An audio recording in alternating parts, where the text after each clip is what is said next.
Hello everyone, welcome to Jharkhand live. तो हम लोग यूजीसी नेट जेआरएफ का क्लासेज स्टार्ट कर चुके हैं।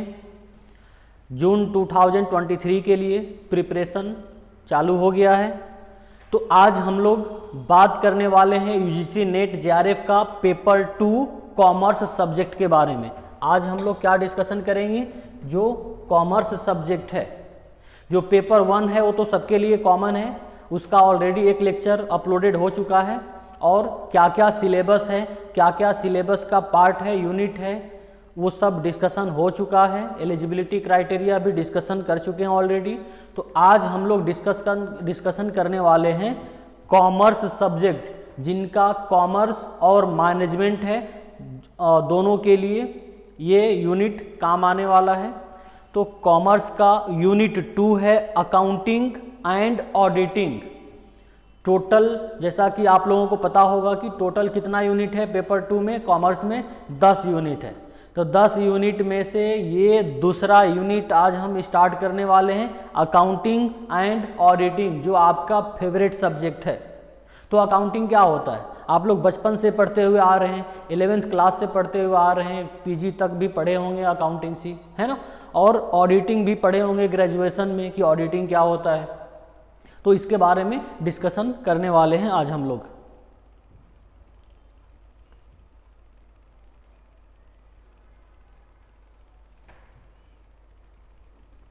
तो अकाउंटिंग होता क्या है बेसिकली, और अकाउंटिंग का ज़रूरत क्या है, क्या होता है अकाउंटिंग। तो जब भी बिजनेस रन करेगा, बिजनेस जब तक चलता रहेगा तब तक अकाउंटिंग का नीड है। अकाउंटिंग में करते क्या हैं हम लोग, अकाउंटिंग में जो भी बिजनेस का ट्रांजैक्शंस होगा उसको रिकॉर्ड करने का काम करते हैं। इसमें अकाउंटिंग में हम लोग को technique, policy, procedure, accounting principle सीखना होता है कि कोई भी बिजनेस हो, कोई भी ऑर्गेनाइजेशन हो जिसमें ट्रांजैक्शंस होगा, लेन देन होगा, तो उसको कैसे रिकॉर्ड करना है। क्योंकि कोई भी बिजनेस में जब ट्रांजैक्शंस होगा तो क्या उसको याद रख पाना किसी भी इंसान की बस की बात है। अगर खास करके बड़ी बिजनेस है, लार्ज नंबर ऑफ ट्रांजैक्शंस है, तो क्या याद रख पाएगा कोई, नहीं, इम्पॉसिबल है। तो याद नहीं रख पाएगा तो उसको क्या करना होगा, एक सिस्टमेटिक तरीके से रिकॉर्ड करना पड़ेगा, ताकि किसको कितना पैसा देना है, किससे कितना पैसा लेना है, कितने का उधार सामान खरीदे, कितने का हम लोग उधार सामान बेचे, ये सब ट्रांजैक्शंस को रिकॉर्ड करेंगे तब तो पता चल पाएगा। इसीलिए अकाउंटिंग का ज़रूरत पड़ता है, इसीलिए अकाउंटिंग का नीड है, अदरवाइज कोई काम नहीं है अकाउंटिंग का, ठीक है ना। तो अकाउंटिंग क्या करता है, अकाउंटिंग सिस्टमेटिक रिकॉर्डिंग करता है, क्लासीफाइंग होता है इसमें, summarising, analysis, interpreting and communicating of the business transactions. जो भी बिजनेस का ट्रांजैक्शंस होगा उसको रिकॉर्ड करने का काम करता है। और इन मॉनेटरी टर्म, किस टर्म में, मॉनेटरी टर्म में। जब तक मनी में ट्रांजैक्शंस नहीं होगा रिकॉर्डिंग नहीं होगा, और जब तक सर्टेन अमाउंट का ट्रांजैक्शन नहीं होगा तब तक रिकॉर्डिंग नहीं होगा। सर्टेन ट्रांजैक्शंस का मतलब कि fix amount, 1 lakh, 2 lakh, 5 lakh, 10,000, fix amount का ट्रांजैक्शंस होना चाहिए, तभी इसमें रिकॉर्डिंग करने का काम किया जाता है, ठीक है। ऑडिटिंग क्या होता है, ऑडिटिंग होता है कि जब अकाउंटिंग कंप्लीट हो जाता है, जब एंड ऑफ द ईयर में, जब बुक्स ऑफ अकाउंट क्लोज हो जाता है 31 मार्च को एवरी ईयर, तो एक एक्सपर्ट आते हैं जिसको सीए बोलते हैं हम लोग, वो आकर के चेक करते हैं। क्या चेक करते हैं, उसी बुक्स ऑफ अकाउंट को जिसको अकाउंटेंट ने प्रिपेयर किया है, मैनेजमेंट ने बनाया है कंपनी का। तो कोई बाहरी व्यक्ति आकर के, जो सीए होता है, वो चेक करता है कि क्या जो बुक्स ऑफ अकाउंट बनाया गया है वो according to law, according to accounting policy, procedure, fundamental accounting assumptions apply हुआ है या नहीं हुआ है, ठीक है। या जो भी कंपनी, अगर कंपनी की बात करें तो कंपनी एक्ट 2013 जो होता है वो अप्लाई हुआ है कि नहीं हुआ है ऑर्गेनाइजेशन में।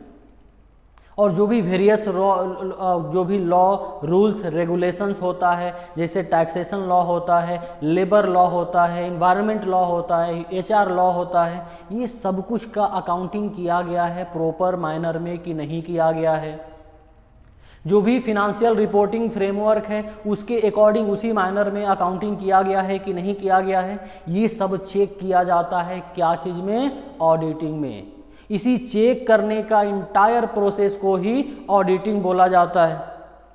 तो अकाउंटिंग और ऑडिटिंग को कॉमर्स में क्यों पढ़ाया जाता है, इसका इंपॉर्टेंस समझ में आ गया होगा कि अकाउंटिंग बुक्स ऑफ अकाउंट में रिकॉर्ड करता है कि कोई भी ट्रांजैक्शन छूट ना जाए, क्योंकि ट्रांजैक्शन इंसान याद नहीं रख सकता, इसलिए रिकॉर्डिंग की ज़रूरत होता है। और ऑडिटिंग का क्यों ज़रूरत है, ताकि उस अकाउंटिंग में कोई एरर तो नहीं है, कोई गलती तो नहीं न हुआ है उस अकाउंटिंग में, उसका फाइंडिंग हो जाए, है ना, ताकि कुछ फ्रॉड ना हो या फ्रॉड होने का चांसेस लेस हो, एरर ना हो, वो पकड़ में आ जाए, इसीलिए ऑडिटिंग किया जाता है। तो ये इम्पॉर्टेंस है। तो आप कॉमर्स पढ़ रहे हैं तो बट ऑब्वियस ये सब पढ़ना पड़ेगा, और आपका फेवरेट सब्जेक्ट भी होगा, आई थिंक सो, सबका सब्जेक्ट ये अकाउंटिंग फेवरेट होता है। अब आइए देखते हैं according to American Institute of Certified Public Accountant committee, जिसको AICPA भी बोलते हैं, अमेरिका का बहुत पुरानी बॉडी है AICPA, ठीक है, और इसके इंस्टीट्यूट है, इसके कोर्स का नाम है CPA, सर्टिफाइड पब्लिक अकाउंटेंट, ठीक है, बहुत पुरानी बॉडी है, अमेरिका की बॉडी है। तो इन्होंने क्या डिफाइन किया है, अकाउंटिंग क्या होता है, accounting as the art, accounting क्या है, आर्ट, क्या चीज़ का आर्ट, रिकॉर्डिंग करने का, क्लासिफाइंग करने का और समराइजिंग भी करने का।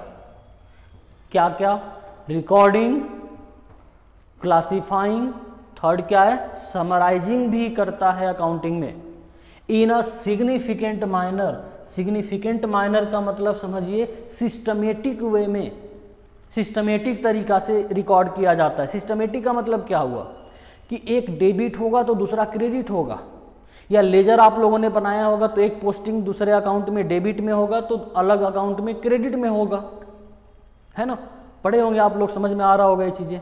तो सिग्निफिकेंट माइनर में, ये नहीं कि हाफ हेजर्ड माइनर में। हाफ हेजर्ड माइनर का मतलब क्या होता है कि जो लिखा है वही समझेगा, दूसरे को समझ नहीं आएगा, उसको क्या बोलते हैं, हाफ हेजर्ड माइनर बोलते हैं। तो यहाँ पर सिग्निफिकेंट यानी सिस्टमेटिक वे में रिकॉर्ड किया जाता है, and in terms of, very important, money, money में रिकॉर्ड किया जाएगा।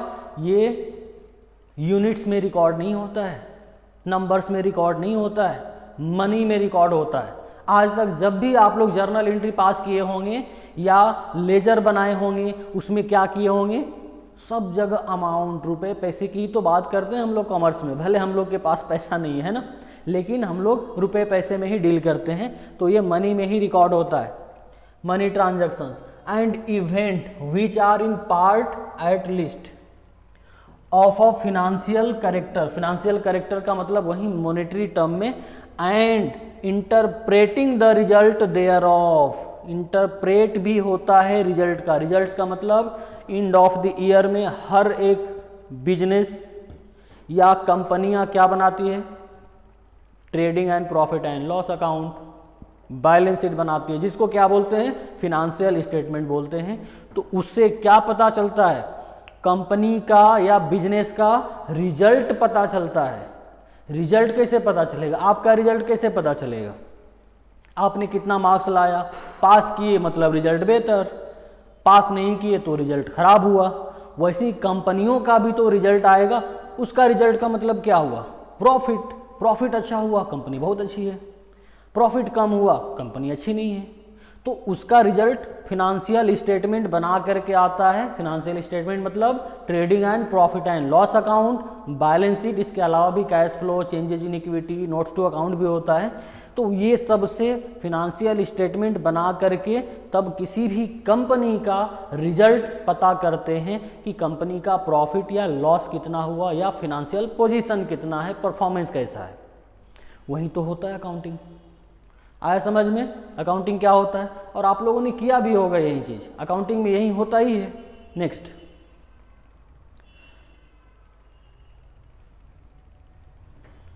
From the above element, sorry from the above definition, जो डेफिनेशन दिया गया उसमें क्या क्या इंपॉर्टेंट वर्ड है, accounting is science of recording and classifying trading transaction of financial nature and is an art in which financial results are summarised and interpreted. ठीक है, basically अगर ओवरऑल बात करें तो क्या क्या करते हैं हम लोग अकाउंटिंग में।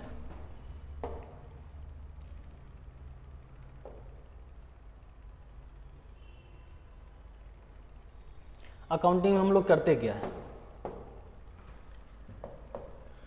पहला तो रिकॉर्डिंग करेंगे,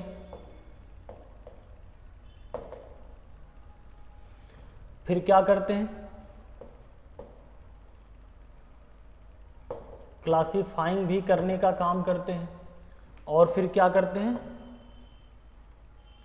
समराइजिंग भी करते हैं,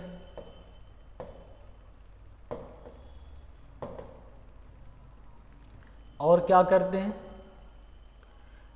एनालिसिस, और इंटरप्रेट भी करने का काम करते हैं।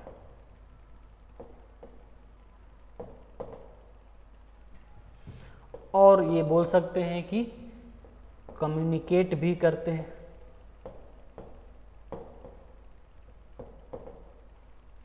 ये सब क्या है, बेसिक टर्म है। ये सब जब भी आप अकाउंटिंग का डिफिनेशन देंगे, अकाउंटिंग को डिफाइन करेंगे, तो यही सब वर्ड का यूज आपको करना होगा। डिफिनेशन में ये वर्ड का यूज आपको करना होगा। और एक टर्म का यूज कर लेते हैं, किस टर्म में होना चाहिए, मॉनेटरी टर्म में, मनी टर्म में होना चाहिए। और क्या यूज कर लें, ट्रांजैक्शन,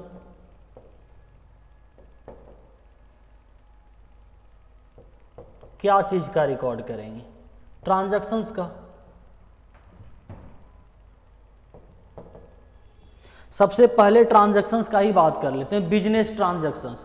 बिजनेस ट्रांजैक्शंस होता क्या है, बिजनेस ट्रांजैक्शन कुछ भी बिजनेस में बाइंग, सेलिंग, रेंट पे करना, वेजेज देना, स्टाफ को सैलरी देना, ये सब क्या है, ट्रांजैक्शंस है। इसी को बोलते हैं ट्रांजैक्शंस। हिंदी में क्या बोलते हैं, लेन देन बोलते हैं।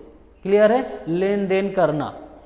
तो जब भी बिजनेस में लेन देन होगा तो क्या करेंगे, पहला उसका, और लेन देन होगा तो किस टर्म में होगा, जो भी लेन देन होगा तो ये मॉनेटरी टर्म में होगा, मनी के टर्म में होगा। आप कहीं से कुछ भी सामान खरीदते हैं या सेल करते हैं या स्टाफ को सैलरी देते हैं, लेते हैं, तो क्या करते हैं, मनी में ही तो देते लेते हैं, मॉनेटरी टर्म में ही तो आइडेंटिफाई किया जाता है। तो मॉनेटरी टर्म में होना चाहिए। अब इसका क्या करते हैं हम लोग, रिकॉर्डिंग करते हैं। रिकॉर्डिंग हम लोग पहले प्राइमरी बुक में करते हैं। प्राइमरी बुक का मतलब क्या हुआ, प्राइमरी बुक का मतलब हुआ जिसमें जर्नल, लेजर, ट्रायल बैलेंस बनाते हैं, जिसको कि हम लोग बुक कीपिंग भी बोलते हैं। आगे आने वाले डिफिनेशंस में हम लोग देखेंगे, आने वाले लेक्चर्स में डिटेल में स्टडी करेंगे जी। ठीक है, तो क्लासेज स्टार्ट हो गया है, पेपर 1 पेपर 2 दोनों का। तो आप लोग कॉल करके इंक्वायरी कर सकते हैं। ऑनलाइन और ऑफलाइन दोनों क्लासेज हो रही है। ऑनलाइन के लिए प्ले स्टोर से झारखंड लाइव एप्लीकेशन को डाउनलोड कर सकते हैं और पूरा आपको क्लासेज डिलीवर किया जाएगा, पूरा डिटेल में पढ़ा जाएगा। ठीक है, साथ में मिलके हम लोग सब लोग पढ़ेंगे, सीखेंगे। तो रिकॉर्डिंग समझ में आया कि जर्नल जो करते हैं वो क्या है, रिकॉर्डिंग ही तो है, रिकॉर्डिंग करने का काम करते हैं। फिर क्लासिफाइंग करते हैं। क्लासिफाइंग का मतलब क्या हुआ, अलग अलग सबका अकाउंट बनाते हैं। याद कीजिए, लेजर आप लोगों ने पढ़ा होगा। लेजर में क्या करते हैं, कैश अकाउंट अलग बनाते हैं, कैपिटल अकाउंट अलग बनाते हैं, सेल, परचेज, वेजेज, सैलरी, सबका अलग अलग पार्ट में बांट करके, डाइवर्सिफाई करके उसका अकाउंट बनाते हैं। तो ये क्या हो गया, ये हो गया आपका क्लासिफाइंग, अलग अलग बुक में अलग अलग ट्रांजैक्शंस को लिखना। या आप लोगों ने पढ़ा होगा ये सब्सिडरी बुक्स पढ़े हैं ना, परचेज बुक होता है, सेल्स बुक होता है, कैश बुक होता है, परचेज रिटर्न, सेल्स रिटर्न और जर्नल प्रॉपर, और जनरली 6 बुक होता है। और एक्स्ट्रा अगर बात की जाए तो बिल्स पेबल और बिल्स रिसीवेबल 8 बुक हो जाएगा। तो ये सब क्या है, क्लासिफाई करने का काम होता है। और क्यों क्लासिफाई करते हैं, ताकि चीज़ें आसान हो जाए। जैसे आपका जो भी अभी पढ़ाई कर रहे होंगे, पूरा सब्जेक्ट को अगर एक साथ एक कॉपी में बाइंड करके अगर आपको दे दिया जाए तो क्या प्रॉब्लम होगा, इतना मोटा बुक हो जाएगा। एक सब्जेक्ट पढ़ना है उसके लिए पूरा एक साथ बुक लाना पड़ेगा तो प्रॉब्लम हो जाएगा, इसीलिए क्लासिफाई कर दिया जाता है। जैसे रखते हैं ना, अकाउंट का कॉपी आप अलग रखते हैं, बीएसटी का अलग रखते हैं, एचआरएम का अलग, टैक्स का अलग कॉपी रखते हैं, बुक अलग रखते हैं। वैसे ही बिजनेस में जब ट्रांजैक्शन बहुत बड़ा होगा, बहुत ज़्यादा होगा, तो उसको अलग अलग क्लासिफाई करना पड़ेगा। परचेज के लिए अलग बुक रखेंगे, सेल्स के लिए अलग, कैश के लिए अलग, तो उसी को क्या बोलते हैं, क्लासीफाइंग बोलते हैं। क्लियर है, समझ में आ रहा है? जहाँ भी डाउट होगा प्लीज़ आप लोग कमेंट करके पूछिएगा, जो भी डाउट होगा और कमेंट करके बताइएगा। फिर क्या करते हैं हम लोग, समराइजिंग भी करते हैं। क्या करते हैं, समराइजिंग। समराइजिंग का मतलब समझ के चलिए कि टोटलिंग लगाना, कैरी फॉरवर्ड करना, सीडीबीडी आप लोग निकाले होंगे, टोटलिंग निकाले होंगे, कैरी फॉरवर्ड, कास्टिंग, फॉरवर्डिंग, ये सब का काम होता है कॉस्टिंग। तो अकाउंट में ये सब भी तो करते हैं, इसीलिए बोला गया है डिफाइन में समराइजिंग वर्ड का भी यूज किया गया है कि समरी भी किया जाता है इसमें। नेक्स्ट है एनालिसिस। इसमें हम लोग एनालिसिस का भी पार्ट करते हैं। याद कीजिए, जो फाइनल अकाउंट बनाते हैं तो फाइनेंशियल अकाउंटिंग बनाने के बाद हम लोग रेशियो एनालिसिस भी पढ़े होंगे।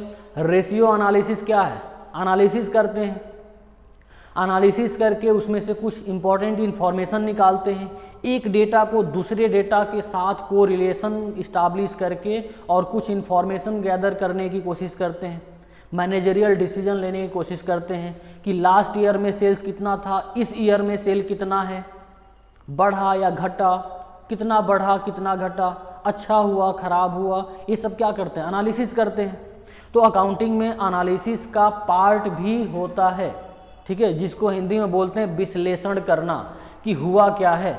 जैसे आप भी अपने रिजल्ट का विश्लेषण करते हैं ना, कम आया, ज़्यादा आया, जितना एक्सपेक्ट किए थे उतना हुआ या उससे ज़्यादा हुआ, कम आया तो क्यों आया, किधर मेरा कमी रह गया, अगली बार क्या सुधार करें कि अच्छा होगा, एनालिसिस करते हैं ना। वैसे ही बिजनेस में भी एनालिसिस किया जाता है। अकाउंटिंग करते समय जो भी अकाउंटिंग डेटा है उस डेटा को एक दूसरे के साथ कोरिलेशन करके, रिलेशन इस्टाब्लिश करके हम लोग, जैसे करंट रेशियो, लिक्विड रेशियो, ये सब क्या है, debt equity ratio, gross profit ratio, ये सब रेशियो भी निकालने का काम करते हैं, एनालिसिस भी होता है।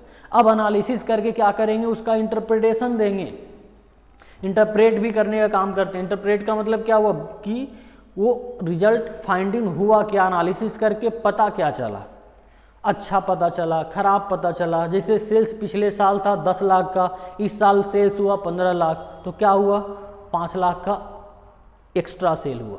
ये क्या पता चला, एनालिसिस का पार्ट हुआ। अब ये 5 लाख एक्स्ट्रा हुआ तो किस वजह से एक्स्ट्रा हुआ, अच्छा हुआ कि बुरा हुआ, ये पता करना क्या कहलाता है, ये इंटरप्रेटिंग का काम होता है। या पिछले साल अगर प्रॉफिट 10 लाख था, इस साल प्रॉफिट 8 लाख हो गया, 2 लाख क्या हुआ है, डिक्रीज हो गया, डिक्लाइन कर गया प्रॉफिट। तो अगर प्रॉफिट डिक्लाइन हुआ वहां तक पता करना क्या है, एनालिसिस। लेकिन अगर वो 2 लाख रुपया प्रॉफिट डिक्लाइन किया तो क्यों किया, वाई, क्वेश्चनिंग पूछना और उस क्वेश्चन का जवाब देना ही इंटरप्रेटिंग कहलाता है, उसका इंटरप्रिटेशन बोला जाता है उसी को। और कम्युनिकेशन क्या होता है, कम्युनिकेशन क्या होगा, कम्युनिकेशन का मतलब कि जो भी फिनेंशियल इंफॉर्मेशन का, फिनेंशियल स्टेटमेंट का यूजर होते हैं उन तक ये सारा चीज़ अकाउंटिंग का डेटा पहुंचाना, इंफॉर्मेशन देना ही क्या कहलाता है, कम्युनिकेशन कहलाता है। अब फिनेंशियल यूजर का मतलब क्या हुआ कि कोई भी कंपनी होती है उसके बुक्स ऑफ अकाउंट का यूजर्स होते हैं, इंटरेस्टेड पार्टी होते हैं, जिसको बोलते हैं स्टेक होल्डर। जैसे कंपनी के ऑनर, कंपनी के employee, bankers, debt creditors, government, ये सब लोग बैंक कंपनी का फिनेंशियल स्टेटमेंट को क्या करते हैं, देखना चाहते हैं, इंटरेस्टेड पार्टी होते हैं। क्यों देखना चाहते हैं, क्योंकि उनको भी बुक्स ऑफ अकाउंट्स में कैसा मेंटेन हुआ है नहीं हुआ है, इंटरेस्टेड पार्टी होते हैं। तो उन तक बताना कि हमने अकाउंटिंग में क्या क्या किया है और क्या क्या एनालिसिस हुआ है, रिकॉर्डिंग हुआ है, एनालिसिस इंटरप्रिटेशन हुआ है, उसका बताना इंटरेस्टेड यूजर तक, वही क्या कहलाएगा, कम्युनिकेटिंग कहलाएगा। इसीलिए कंप्लीट इंटायर जो भी वर्ड है ये सभी वर्ड को यूज करना होगा जब भी आप डिफाइन करेंगे। तो बेसिकली डिफिनेशन क्या बनेगा, अब आपको अपने आप खुद आपको लग रहा होगा कि आप डिफाइन कर पाएंगे कि अकाउंटिंग होता क्या है। तो फिर से रिपीट कर रहे हैं कि अकाउंटिंग क्या होगा। Accounting is an art as well as science भी बोल सकते हैं। क्या चीज़ का, साइंस या art. To recording, classifying, summarising, analysis, interpreting, communicating of business transactions in monetary term is called accounting. कितना सिंपल। अब उम्मीद करते हैं समझ में आ गया होगा, कभी नहीं भूलिएगा और आसानी से कभी भी हमेशा आप डिफाइन कर पाएंगे अकाउंटिंग को। ठीक है, चलिए आगे बढ़ते हैं।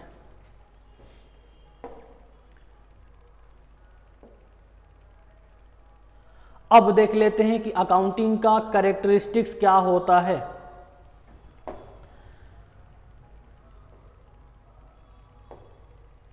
Accounting is science as well as an art. जैसा कि मैंने अभी बताया कि अकाउंटिंग क्या होता है, एक साइंस भी है और आर्ट भी है। अब यहाँ पर बात करते हैं कि क्यों साइंस बोला गया है और क्यों आर्ट बोला गया है।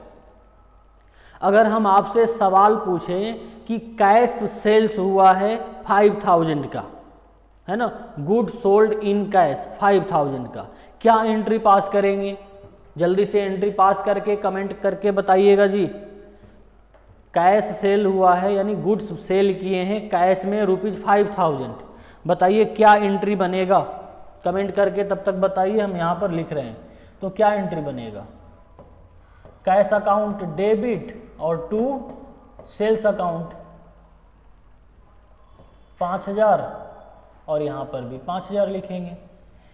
ये क्या हुआ? जो गोल्डन रूल याद है ना, personal account, real account, nominal account, जो अकाउंटिंग रूल है, तो उसके अकाउंट एंट्री पास किए हैं। अब ये एंट्री हम पास करें या आप पास करेंगे, सेम एंट्री होगा। ऐसा नहीं कि आप एंट्री पास करेंगे तो सेल्स को डेबिट कर देंगे, कैश को क्रेडिट कर देंगे, कभी नहीं। अकाउंटिंग का ही गलत हो जाएगा, वैसे तो रूल ही गलत हो जाएगा। तो ये यूनिवर्सल अप्लीकेबल हुआ या नहीं हुआ, मुझे बताइएगा। क्यों यूनिवर्सल अप्लीकेबल हुआ? क्योंकि अगर हम पास कर रहे हैं सेम एंट्री पास कर रहे हैं, आप एंट्री पास कर रहे हैं सेम एंट्री पास कर रहे हैं, कोई अमेरिकन भी एंट्री पास करेगा सेम यही एंट्री पास करेगा। पूरी दुनिया में whole and sole part of world same entry pass किया जाएगा। तो क्या ये साइंस की तरह काम किया कि नहीं किया? जैसे पत्थर को अगर उछालेंगे तो ज़मीन पे गिरेगा, ये यूनिवर्सल लॉ हुआ कि नहीं हुआ? साइंस का जो लॉ है, लॉ ऑफ ग्रेविटी, तो ये हर जगह अप्लीकेबल है, वैसे ये भी अप्लीकेबल है। इसीलिए अकाउंटिंग को क्या बोला गया है? साइंस भी बोला गया है। लेकिन क्या प्योर साइंस है? नहीं, प्योर साइंस नहीं है। साइंस तो है, आर्ट भी इसमें है। अब बात करते हैं कि आर्ट कैसे हुआ। तो आर्ट कैसे हुआ? जैसे मान लीजिए कि ये मोबाइल है, अगर इसको बिजनेस पर्पस से खरीदे हैं, मान लीजिए 10,000 का है, और इसका अगर आपका यूज कर पाएंगे सिर्फ 2 साल तक, तो आप कितना डेप्रिसिएशन चार्ज कीजिएगा? 5,000 हर साल। फिर से रिपीट कर रहे हैं, अगर ये 10,000 का मोबाइल है तो अगर 2 साल आप यूज करने वाले हैं तो 2 से डिवाइड कर दीजिए, 10,000 डिवाइडेड बाई 2, तो 5,000 रुपया हर साल डेप्रिसिएशन आएगा आपके लिए। लेकिन अगर हम बात करते हैं कि इस मोबाइल को हम 5 साल यूज करने वाले हैं, तो हम 5 से डिवाइड करेंगे तो क्या होगा? 2,000 हर साल डेप्रिसिएशन होगा। तो क्या यहाँ पर चेंज हुआ कि नहीं हुआ? क्या यहाँ पर पर्सनल बायस आ गया कि नहीं आ गया? यहाँ पर सब्जेक्टिव आ गया कि नहीं आ गया? बिल्कुल आया। सब्जेक्टिव नेचर है ये सब चीज़ें। तो अकाउंटिंग में कुछ कुछ चीज़ें जो है ना, कुछ जो कॉन्सेप्ट है, कुछ प्रिंसिपल है, वो सब्जेक्टिव इन नेचर है, और कुछ जो होता है ऑब्जेक्टिव इन नेचर। ऑब्जेक्टिव मतलब सबके लिए सेम, जैसे ये वाला रूल हुआ। और ऑब्जेक्टिव का मतलब कि जो पर्सन टू पर्सन वैरी कर सकता है। तो यहाँ पर इसीलिए इसको क्या बोला गया है? आर्ट बोला गया है, कि आर्ट भी है। आई होप कि अब समझ गए होंगे। फिर है the transactions and events relating to financial nature are recorded in it. Only financial nature का ट्रांजैक्शंस को ही रिकॉर्ड किया जाता है बुक्स ऑफ अकाउंट में, यूनिट्स में नंबर में रिकॉर्ड नहीं होगा। हमेशा जब भी रिकॉर्ड होगा मॉनेटरी टर्म में ही रिकॉर्डिंग किया जाता है। All transactions and events are recorded in monetary term, देखिए वही रिपीट किया है। It maintains complete, accurate, permanent and legible record of all transactions in systematic manner. कैसा रिकॉर्ड होता है? सिस्टमेटिक माइनर में रिकॉर्ड होता है। और कंप्लीट होगा, कंप्लीट का मतलब एक को डेबिट किए तो दूसरे को क्या किए हैं? सेम अमाउंट से क्रेडिट किए हैं। कोई भी ट्रांजैक्शंस का इफेक्ट पड़ेगा तो दो जगह जरूर इफेक्ट पड़ेगा विथ सेम अमाउंट, ठीक है। फिर है it analysis the result of all transaction in detail. ये क्या होता है? इसमें एनालिसिस भी करते हैं, जैसा कि मैंने अभी बताया बोर्ड पर लिख करके कि एनालिसिस क्या होता है। तो अकाउंटिंग में एनालिसिस का भी काम होता है, ठीक है।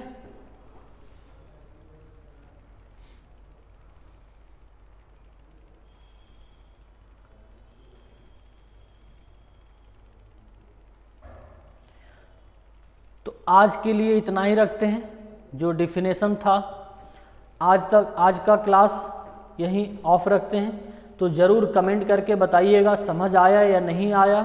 जहाँ भी डाउट होगा तो आप लोग कमेंट करके पूछिएगा, रिप्लाई करने की कोशिश ज़रूर करेंगे। तो thank you so much to all of you for joining us.